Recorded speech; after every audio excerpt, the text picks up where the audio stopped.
Bonjour et bienvenue dans ce nouveau format d'Happy Podcast, plus court, plus condensé, plus rythmé, sous forme d'interviews enregistrées à la radio chez BXFM. J'y reçois chaque semaine des fêlés, des entrepreneurs au profil et au parcours atypiques, pour échanger sur leur capital identitaire, humanitaire et monétaire, le tout en une petite dizaine de minutes.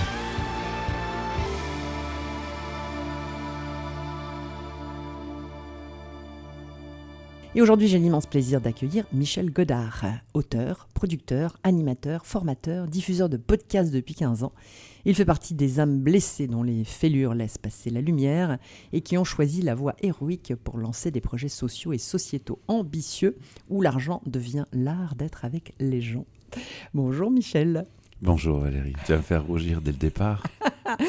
Michel, vous êtes un autodidacte et votre chemin, vous avez traversé de nombreux obstacles personnels et professionnels. Vous êtes chaque fois relevé. Vous avez capitalisé sur cette armure de fêlure pour transcender les difficultés et laisser émerger vos talents naturels, votre voix, votre sensibilité, votre intuition. Est-ce que vous pouvez un petit peu nous raconter comment cette voix expressive s'est invitée dans votre vie ? Alors on a 3 minutes, donc je vais essayer de faire court, mais il faut comparer mon passé à une toile de Goya, Saturne dévorant son fils. Je crois que ça illustre tout et ça signifie assez de choses. C'est une belle image. Donc j'ai fait des switches de mon cerveau reptilien, je me suis créé un univers et j'ai vécu dans ma bulle sans me rendre compte de rien ni du temps qui passe. Et c'est avec le recul de nombreuses années que j'ai réalisé mes fêlures et mes blessures. Et on m'a toujours dit, mais t'as une belle voix, tu devrais faire de la radio. Et quand j'ai postulé aux radios, on m'a envoyé balader, puis j'ai fait les centres d'appel en téléphonie, en support chez les opérateurs téléphoniques. Et là, chaque fois qu'on me disait que j'avais une belle voix, qu'on ne voulait pas, je dis je vais créer ma radio moi-même. En fait, c'est parti sur un projet par hasard avec des amis. On partageait nos connaissances de geeks entre nous. Et on s'est retrouvés à faire un podcast en 2007. Et un jour, on a eu la chance de rencontrer Eric Portier, le directeur de Google Belgique. Et là, tout s'est enclenché, quoi. On a fait un podcast, 2 podcasts, 3 podcasts. Comment elle est venue dans le chemin, en fait ? Alors avant, je parlais pas, j'étais plutôt dans l'introversion. Quoique dans mon univers, j'exprimais mon univers, mais en dehors de mon univers, j'étais dans l'introversion. Et puis, il y a eu des déclics dans ma vie, des personnes que j'ai rencontrées qui m'ont montré que l'humanité n'était pas aussi pourrie et moisie que je le croyais, aussi noire que je la croyais. Qu'on pouvait en faire quelque chose, et que la voix était utile pour donner des messages, pour parler aux autres, en fait. Je me suis rendu compte que ma voix, c'était peut-être mon meilleur talent, finalement. Et donc, je me dis, on va l'utiliser. C'est une excellente idée. Mais en toute modestie. Cette voix intérieure, la voix, on peut effectivement faire beaucoup de choses autour. Mais on sent en tout cas une grande sensibilité. Je vous propose de parler de votre capital humanitaire, de votre ouverture du cœur, de votre conscience des urgences écologiques, climatiques, économiques et de votre façon d'apporter des solutions, puisque vous avez cofondé l'ASBL The Podcast Factory.org, dont la mission est de défendre le podcast, de préférence natif, donner la parole aux citoyens et je vous laisse nous donner des informations sur la suite. Eh bien, c'est très simple. En fait, je me suis dit que je voulais montrer un meilleur exemple que ce que moi je critique, parce que critiquer sans montrer d'exemple, c'est caduc et sans fond et sans sens. Donc, je trouvais ça pas correct. Et donc, l'exemple que j'ai voulu montrer, c'est que l'humain peut passer avant l'argent. Alors, le bonheur est rentable. Oui, mais ça, c'est une grande discussion qu'on a déjà eue entre nous. Oui. Donc, l'idée de l'association, c'est de proposer des cours gratuits aux citoyens, totalement gratuits. Les entreprises payent ces cours. Et si jamais ils me disent, tiens, combien tu demandes pour produire des podcasts pour nous ? Moi, je leur réponds par une question. Qu'est-ce que tu fais pour l'environnement ? Qu'est-ce que tu fais pour l'inclusion ? Et si tu fais quelque chose et que tu peux me le prouver que ce n'est pas du value washing, eh bien, moi, je vais produire les podcasts pour toi avec une offre de prix moins 15%. Je ne me paye pas de salaire. L'ASBL ne fait pas de bénéfices. Donc, ce n'est pas le but. Et si tu ne fais rien pour l'environnement, si tu ne fais rien pour le social, eh bien je vais te donner la carte de visite de super professionnels qui sont 4 fois plus chers que moi, mais moi je vais consacrer mon temps à ceux qui donnent un impact à la société. Et voilà, je pense que ça résume bien. Alors avec l'argent qu'on récolte, qu'est-ce qu'on fait ? On propose un festival gratuit aux citoyens. Et alors le but, pour l'instant, mais je n'ai pas encore réussi à le faire et ça me frustre un peu, c'est que j'espérais avoir beaucoup de dons et de générosité, mais elle n'est pas forcément toujours reçue. Et l'idée, c'était qu'à la fin de l'année fiscale, chaque année, fin d'année fiscale, mon objectif est que si on a des restes, des bénéfices, on les reverse vers WWF ou Greenpeace. Mais pour l'instant, je n'ai pas encore réussi à atteindre cet objectif. Alors là, on est dans la super hyper humanité. ou presque du sacrifice. Je suis choqué qu'on doive mettre ça en avant. Ça devrait être normal, non? Ça devrait être normal, mais on n'est pas tous faits de la même façon. On n'est pas tous utopistes. Et on n'est pas tous utopistes. On n'a pas tous eu des histoires, parce qu'il y a un grand lien avec nos histoires personnelles, bien sûr. Donc, pas de jugement.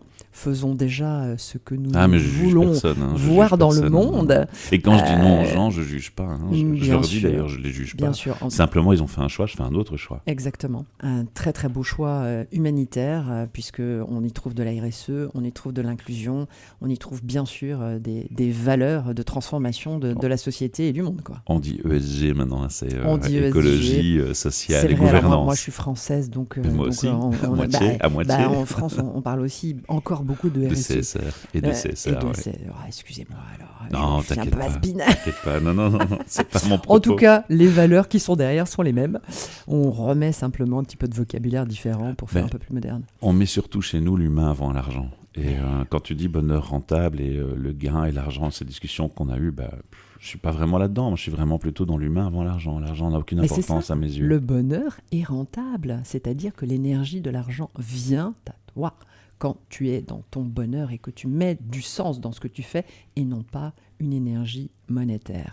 Donc, Michel, vous nous avez déjà dit que vous organisez le 6 juillet un festival de podcast. Enfin, le 6, ça n'a peut-être pas été cité, mais pour justement donner l'occasion aux citoyens, aux citoyennes, puisque c'est un événement gratuit, une manifestation communautaire qui se déroule chez Transforma, qui est votre partenaire. Et le siège social de l'SBL, oui. Et qui est le siège social de l'SBL. Donc, il y a tout le matériel d'enregistrement et on facilite la prise de parole. Et donc, aujourd'hui, c'est le moment à la radio de donner les arguments pour que justement les personnes qui nous écoutent participent à ce financement. C'est quoi le besoin? Quelles raisons les auditeurs peuvent avoir pour justement contribuer? Quels arguments vous leur donnez? C'est une manifestation pour, par et avec les podcasteries. Donc, c'est-à-dire que c'est l'objectif de les mettre en avant, de les supporter, parce qu'on se sent parfois seul quand on produit dans son coin, un peu comme un entrepreneur qui se lance. Et déjà, ils vont venir sur un podium où ils sont diffusés sur Twitch. Ils récupèrent leur podcast tout monté, tout prêt à publier par la suite. Et ils ont un public dans la salle. Pendant cette journée, il y a aussi des ateliers de formation au podcast avec des professionnels qui font des ateliers gratuits. La nourriture est offerte, les boissons sont offertes. Et tout ça est payé par le travail de mon SBL, c'est-à-dire le travail que je fais de mon SBL et mes collègues, Caroline et David. Et on ne gagne pas d'argent et parfois, pour pouvoir clôturer le budget du festival, on doit le mettre de notre salaire propre et de notre argent propre. Et ça ne va pas rendre la manifestation pérenne. Donc si on veut rendre cette manifestation et cette joie de se retrouver ensemble entre podcasteurs pérennes, j'ai effectivement besoin de dons. Et ça me rend malade de devoir en arriver à l'argent, tu le sais, tu me connais. Mais oui, malheureusement, à un moment donné, ça devient dans cette société un incontournable dont j'aimerais tant me passer. Et j'essaye de tout faire pour éviter l'appel aux dons, mais je dois reconnaître que si je veux rendre l'opération pérenne, je vais vraiment devoir y recourir. Oui, mais c'est ça, effectivement. Le bonheur rentable, c'est de trouver des modèles économiques qui vont permettre de rendre le bonheur durable. Et l'argent n'est pas une finalité, bien sûr, mais l'argent existe. C'est la matérialisation dans notre société. On ne peut pas y échapper. Et oui, si c'est une énergie qui permet de faire de l'impact et d'être durable et de payer les gens qui, évidemment, concourent justement à cette manifestation et à cette transformation, là, ça prend du sens. Ce n'est pas une finalité. Tout à fait d'accord, mais d'un autre côté, au fond de moi, tu le sais, ce qui me gêne, c'est qu'en fait, accepter le fonctionnement de l'argent, c'est comme accepter la politique et le fonctionnement d'un système sur lequel je désapprouve totalement le fonctionnement qui est injuste, qui est inhumain et qui n'a rien pour mériter le terme humain. Et donc, pour moi, accepter ça, c'est rentrer dans le système. Donc, ça me pose un conflit, une dualité, un paradoxe qui me gêne beaucoup. Tu le sais, on en a parlé. On en a parlé et on va en reparler parce que le bonheur rentable est là pour t'accompagner, Michel. Elle va pas me lâcher. Donc, merci en tout cas d'être venu surfer sur la vague du bonheur rentable en nous inspirant grâce à votre vision, votre passion. Je rappelle donc qu'on trouve toutes les informations sur votre site thepodcastfactory.org. À très vite. Merci Valérie.